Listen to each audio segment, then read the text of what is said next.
Here's the studio. The studio space is located at 1440 West Hubbard, right down the street from Digital Boot Camp.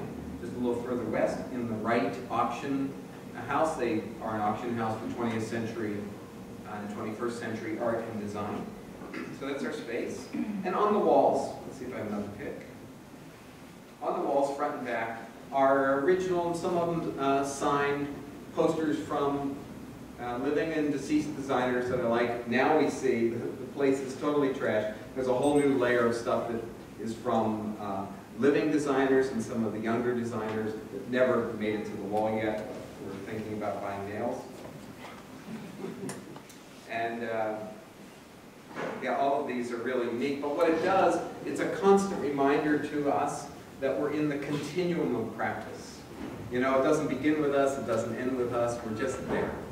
And there's no shortage of inspiration. You can walk through the space and you can see seminal pieces of design furniture, and then you step into our space and you see what I like to think are kind of interesting pieces of design. My favorite on this wall is April Grinan's 1981 New Wave poster that has a special hand tipped on piece of orange paper here, and A has signed it. But it's like, today we look at that and go, oh yeah.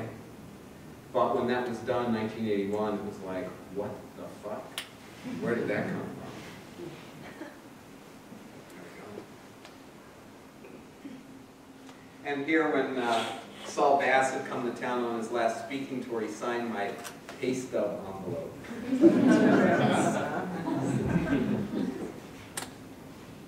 There it is. To Rick, with admiration, Saul Bass. Like, yeah.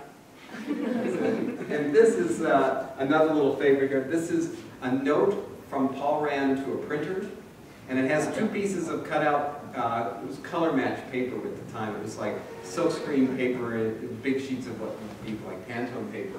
So he's cut them out and tipped one and says, the printer should match these colors carefully. Paul Rand.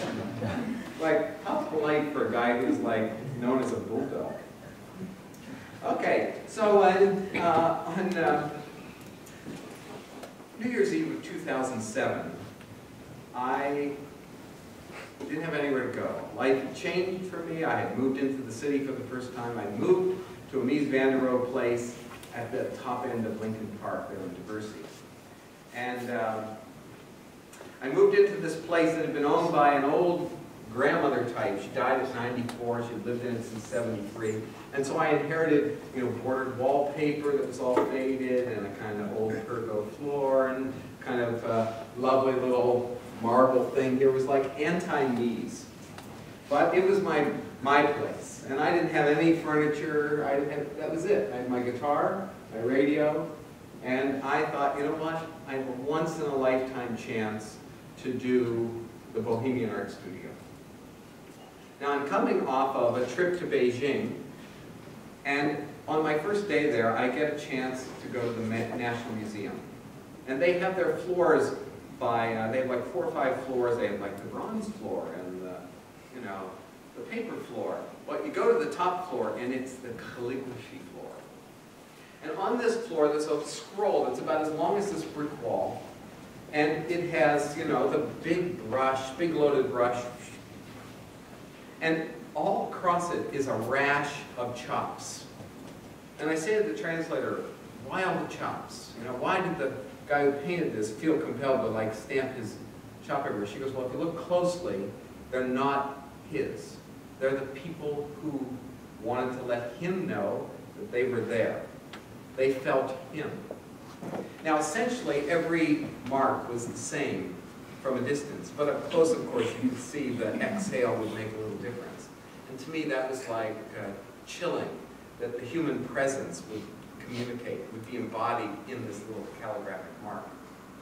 Couple that with a trip to the integrated medicine doctor at Northwestern University. I thought, well, I'm moving to the city, I want to get like the new age doc. And she goes, do you journal? And I'm thinking like every designer, yeah, I carry the little black thing. She goes, no, no, do you journal? Like every day, do you try to capture how you're feeling? I said, no. She goes, you got to consider it, because you will find that the toxins leave your body in a kind of creative cleanse.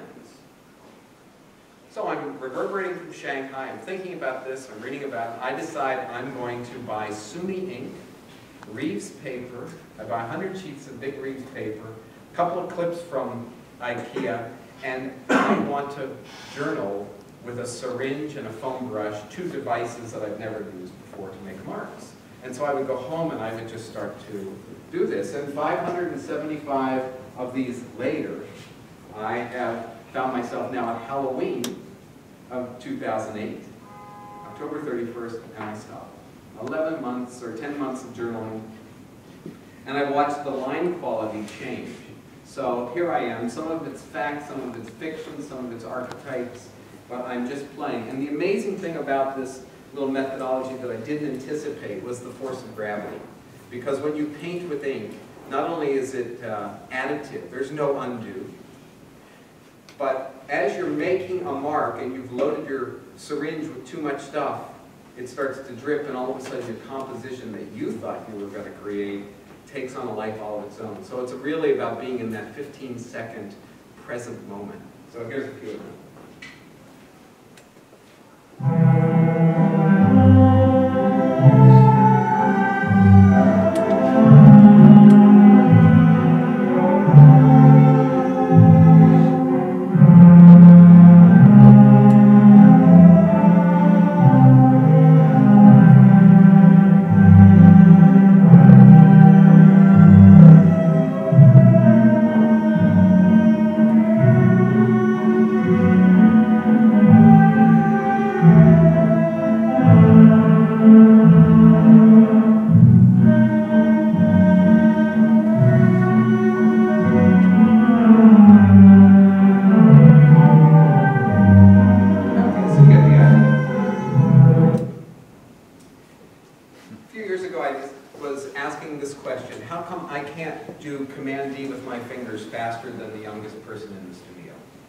I can't place a photo any faster. I said, that's bullshit. I've been practicing for 30 years.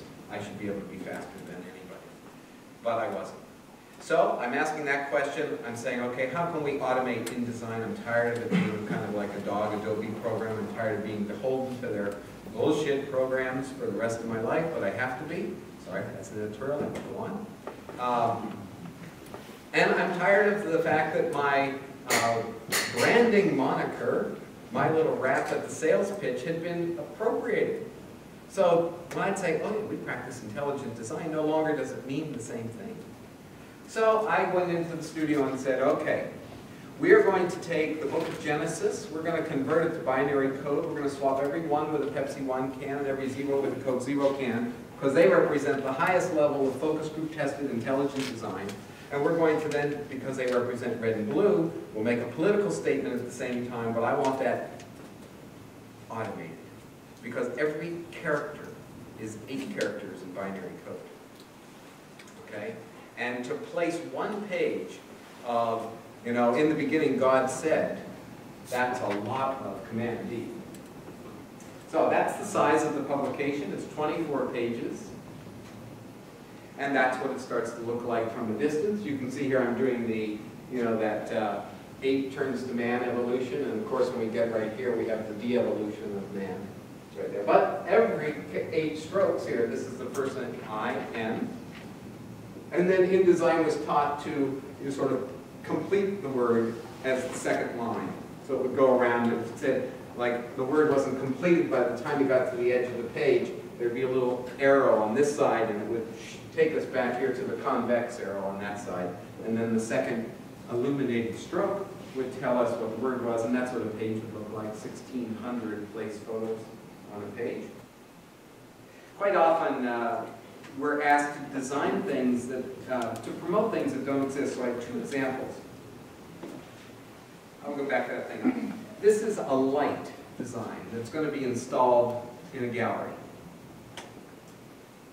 We have no idea how big it is. That's all we have. So the idea is maybe get on the phone, talk to the designer, record his phone call on the speakerphone, and then take the sine waves in the audio track in GarageBand, capture them, and write a little bit of processing code that visualizes the light so the light becomes the voice. In other words, to make the term audio-visual really audio-visual. So here it is.